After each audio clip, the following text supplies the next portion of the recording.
그런 거죠. 자, 그런데 시급한 질문을 네. 해드렸는데 만 40세 언제 되죠? 제가 3월 31일에 됩니다, 내년에. 그러면은 3월 30일 이후에 대선이 이루어지면 출마 가능합니까? 예, 그럼 가능합니다.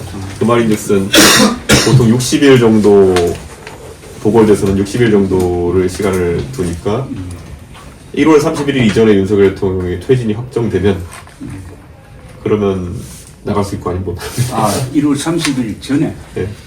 헌재 파면 결정이 나오면 불가능하네. 예, 그렇습니다. 지금 고민이 많겠네요. 뭐 제가 고민할 거라기보다는 실제로 저는 이번에 그 내란에 대한 형사적 판단이 그거는 실제로 워낙 연루된 사람이 많기 때문에 최소한 2년 정도 걸릴 재판이라고 봅니다.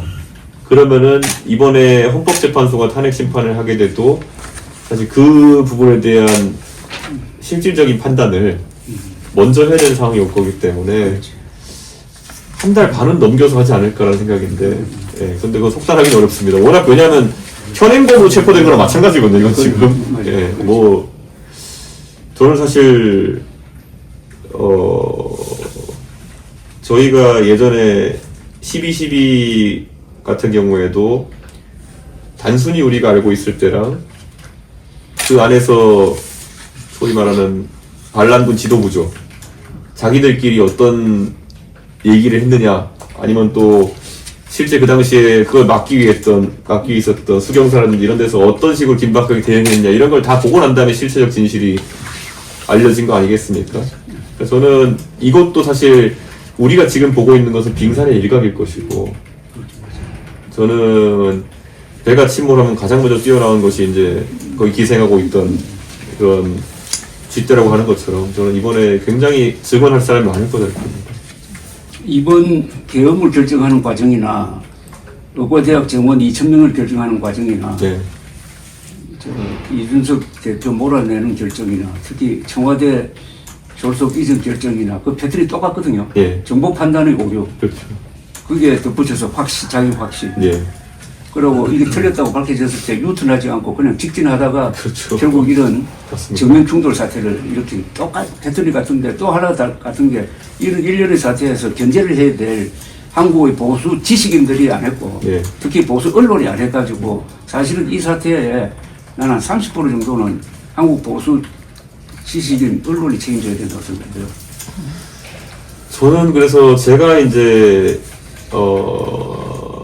결국에는 예전에 대통령 선거 경선 때도 제가 당 대표로서 제가 이거를 조금 더 일찍 위험성을 인지했을 때 제가 그럼 할 수 있는 것이 무엇이냐 봤을 때 제가 그렇다고 해서 특정 후보에 대한 경선 후보에 대한 찬반을 얘기하는 것도 말이 안 되고, 그래서 제가 하려고 했던 것이 그때 최종 TV 토론을 그 당시 한 4번 정도 했던 걸로 기억하는데 최소 14번까지 늘리자고 제가 주장했었어요.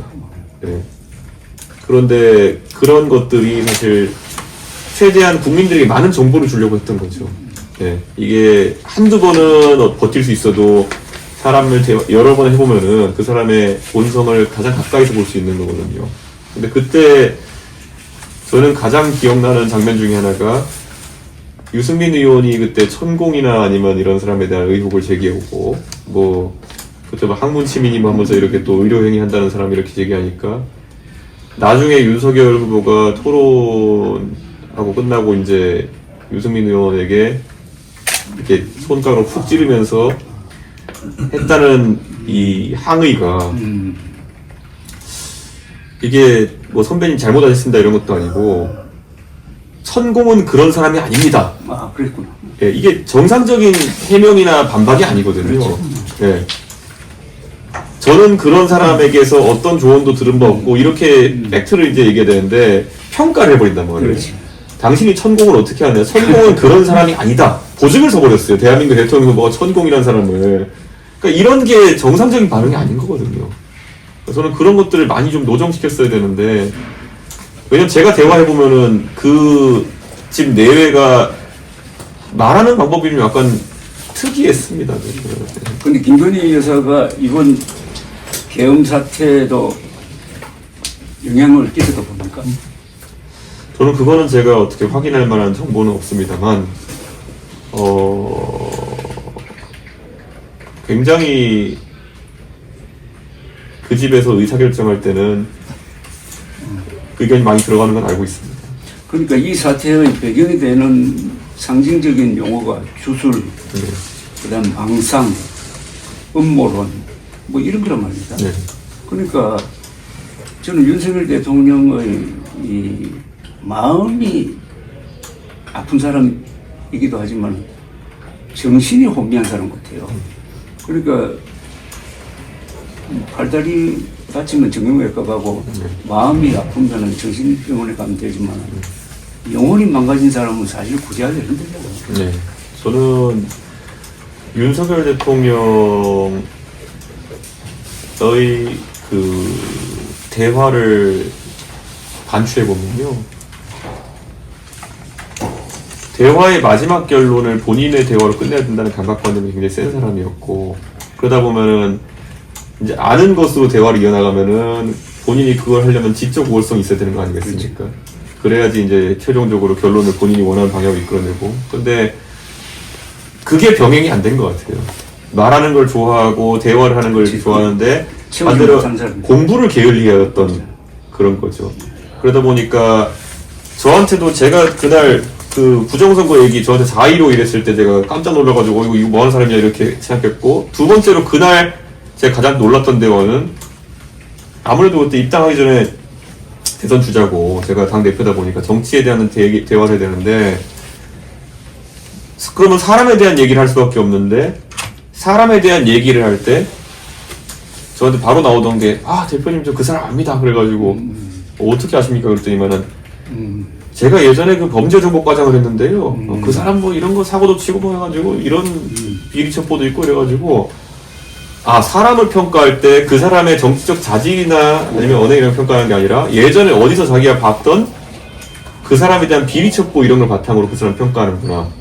그러니까 그게 굉장히 비극이었다 저는 생각하는 게, 저 사람의 용인술이 저랬겠구나.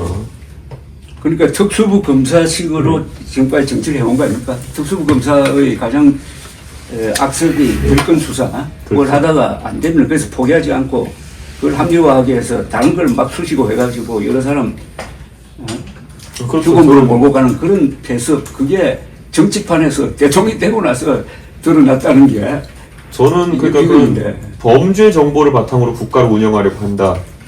저는 그거는 가장 위험한 방법 중에 하나였고, 어쩌면은 아까 제가 말했을 때 국가 통치에 굉장히 중요한 것이 정보고 첩보라는 거는 그것이 개인을 어쩌면 사찰 정보를 모으라는 게 아니었거든요. 예, 남들보다 많이 알고 그걸 통해서 첩보가 원래 인텔리전스 아닙니까? 이게 지적인 우위를 가지고 국가를 통치해야 된다는 것인데 남의 흠결을 어떻게 찾아가지고 이거를 국가를 운영하려고 한다? 그거부터 접근 방법이 이상한 사람이었다.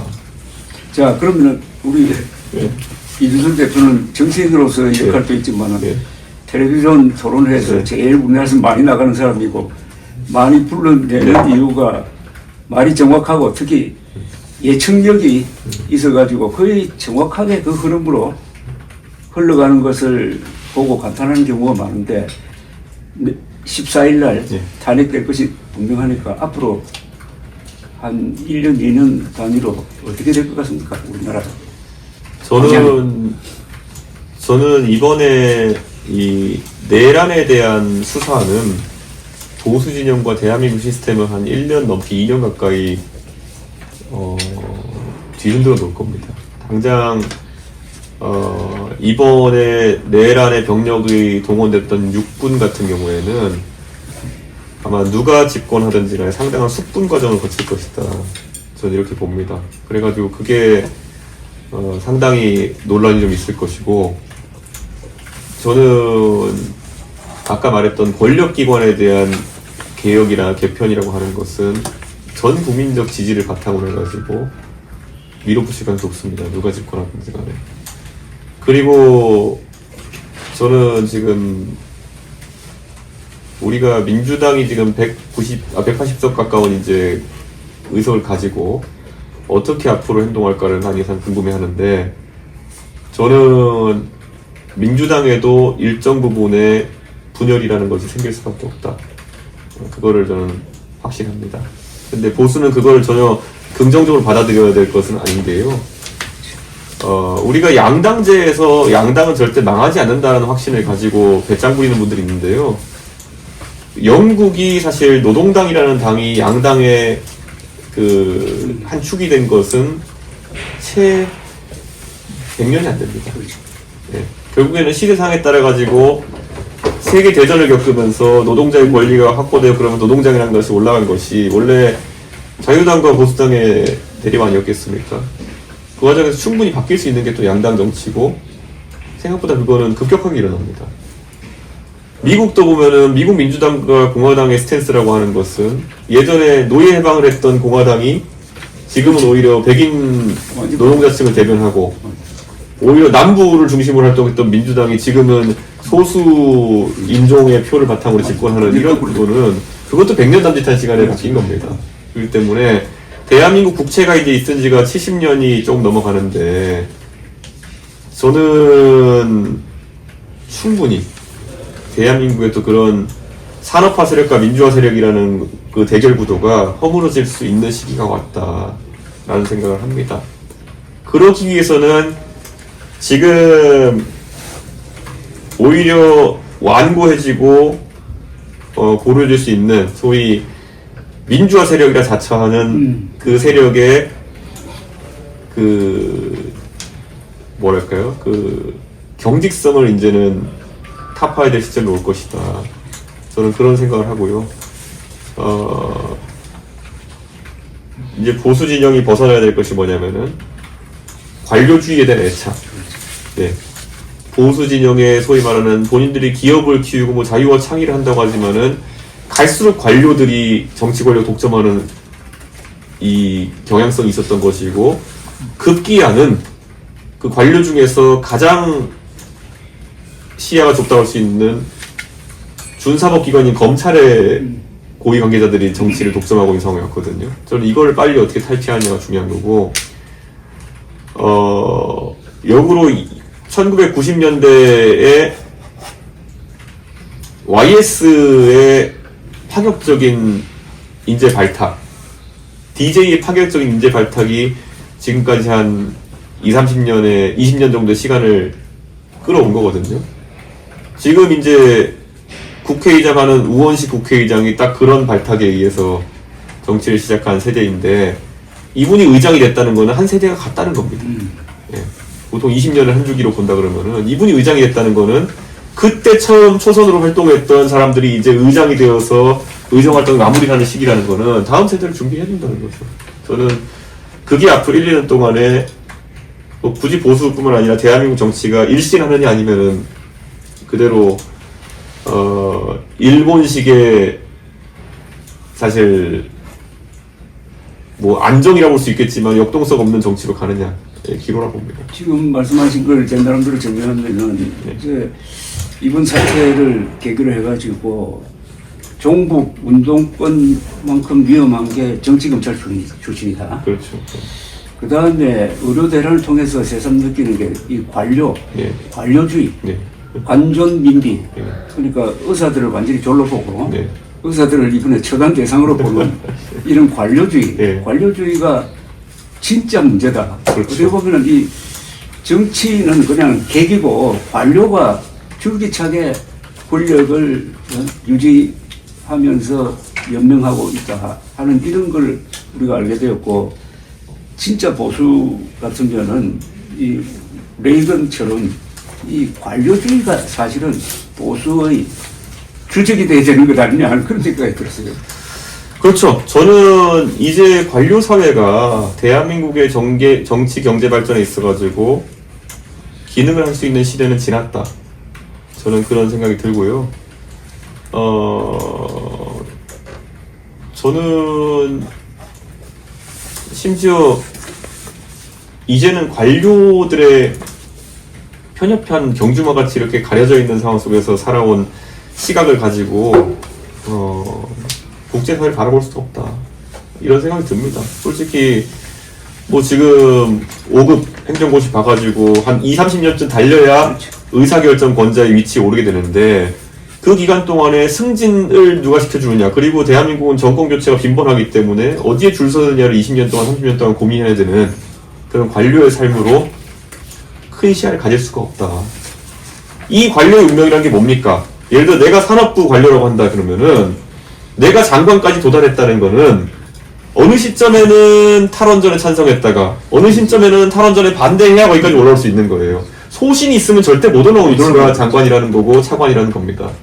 그러면 이 상황 속에서 누가 그런 소신을 바탕으로 옳고 그름을 갈라서 관료의 삶에 임할 수 있겠습니까? 요새 의료대란 일어나고 나서 가끔 옛날 생각했어요. 예를 들면 1980년대 이 무렵인데 그때 우리가 만났던 영혼 있는 공무원들이 있었거든요. 네. 중앙공업을 실질적으로 네. 주도했던 오원철 같은 사람, 그렇죠. 그 다음에 여기 뭡니까 정보통신부 장관했던 이석채 장관. 그리고 의료보험 과장으로서 의료보험 3파 역할을 했던 김종대 같은 사람, 맞습니다. 네. 이런 사람들 만나서 이야기 보면은 그때는 한 사람 한 사람입니다. 대통령 입장에서 이야기했다고. 네. 그 뭐 사소한 거다. 그래서 그런 사람하고 만나면 굉장히 기분이 좋았는데 요새는 그런 관료가 있을 수가 없죠. 이런 시스템에서. 거의 90년대 후반이 마지막이었던 것 같습니다. 마지막이었죠. 예.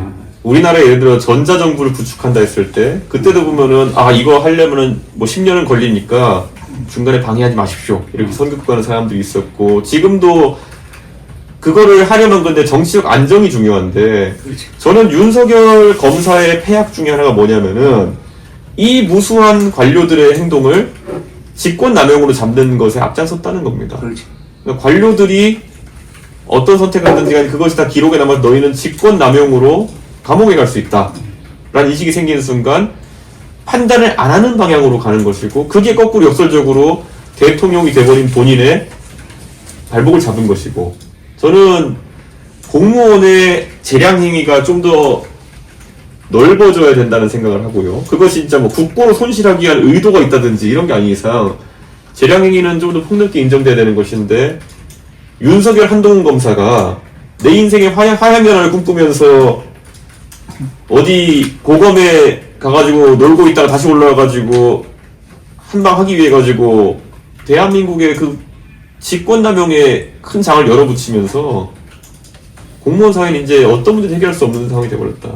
자, 이런 문제를 총체적으로 해결할 정치판에서 이제 윤석열과 함께 그 보수 중에서도 이 낡은 보수는 이번에 같이 침몰한다고 침몰하는데, 그러면은 그렇다고 보수가 망할 수는 없고 지금도 뭐 보수층은 아직도 살아 있는데 여기에 개혁신당이 보수의 구명정 역할을 할 것이라고 해서 기대를 했고, 그게 비록 세석이지만은 아주 참신한 세 분이 지금 국회의원이 되었는데 여기에 대한 대안이 있어요.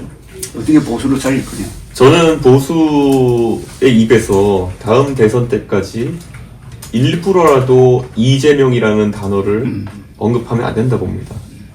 왜냐하면 이미 이재명이 되면 안 되다, 그러니까 보수를 찍어라는 단순 명제에 반응할 정도의 사람이면은 이미 안 찍습니다. 그러니까 지금부터 전파나 아니면은 어느 지면상에 그런 이재명에 대한 안티 이재명의 아젠다로 선거를 치르겠다는 생각을 버려야 되는 거거든요. 저는 이제 지금 상황에서 보수가 아젠다를 밀고 나가야 될 건, 저는 젊은 사람들을 보면서 느끼는 게 뭐냐면요, 이 사람들은 2022년 대선 때도 이재명이 싫어가지고 윤석열 찍은 사람도 있었겠지만은 그들이 봤을 때는 가진 자의 것을 뺏어가지고 민주당 뽑으면은 가진 자의 것을 빼가지고 네가 더 잘 살 수 있어라는 그 명제 자체보다 누구든지 공정하게 경쟁하면은 너의 삶이 나아질 수 있다는 명제에 더 동의했기 때문에 보수 진영에 관심을 가졌던 거거든요. 젊은 사람들은요, 지금 80% 이상이 대학을 갔고 그 중에 상당수는 경제학 개론을 배웁니다. 그렇기 때문에 알아요. 그러니까 이게 어떻게 돌아가는 세상인지를. 그렇기 때문에 저는 이제 주장의 궤를 그렇게 바꿔놓고 한 차기 대선까지 3, 4개월의 시간이 있다 치면은 그거를 가치 있게 보내는 것이 가장 중요하고, 저에게 만약에 제가 만약에 선거판을 짜거나 아니면 이렇게 한다 그러면 어떻게 할 것이냐. 제가 이번 총선이 되기 전에 제가 탈당 직전에 제가 이런 말 한 적이 있어요. 제가 만약에 오늘 선거를 지휘한다고 했으면, 국민의힘에 있으면서 120석에 130석 정도 할 수 있다. 그건 허언이 아니었거든요. 그거는 그때 한다면 120석, 130석 할 수 있을 것이다. 그렇게 생각했는데, 만약에 오늘 저에게 3, 4개월 뒤에 보궐대선의 분위기를 어떻게 짤지 보려면요, 이길 수 있는 가능성이 있느냐? 저는 한 20%는 있다고 봅니다. 네. 근데 그거를 그러면은 어떻게 하느냐는 많은 사람들이 물어보겠지만은 답을 할 수가 없겠죠.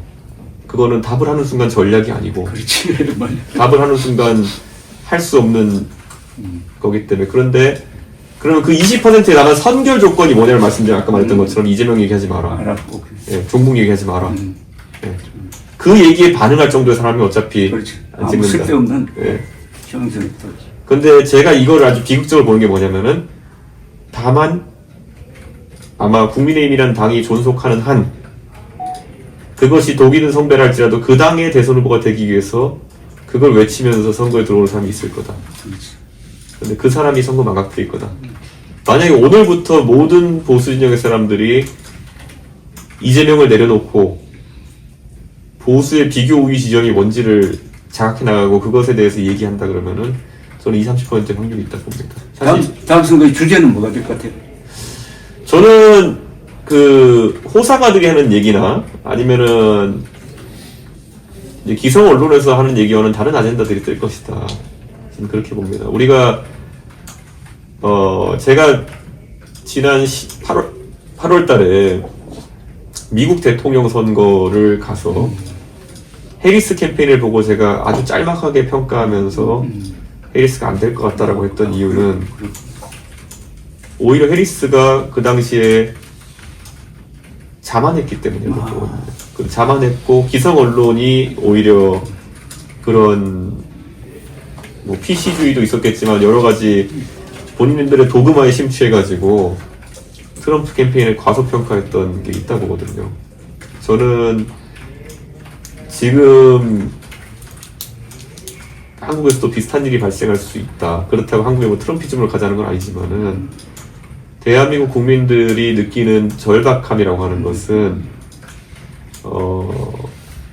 윤석열의 과오를 치죄하자 정도의 단순한 선거로 끝나진 않을 것이다. 네. 윤석열을 겪었는데 그러면 그것은 사전 검증에 국민들이 실패한 것인데, 물론 사전 검증 할 수 있는 것도 아니었고요. 그렇다면은 다음 대선 후보에 대해서는 굉장히 엄격한 재능적, 인성적 자격 검증을 할 것이다. 라는 생각이 듭니다. 네. 저는 옛날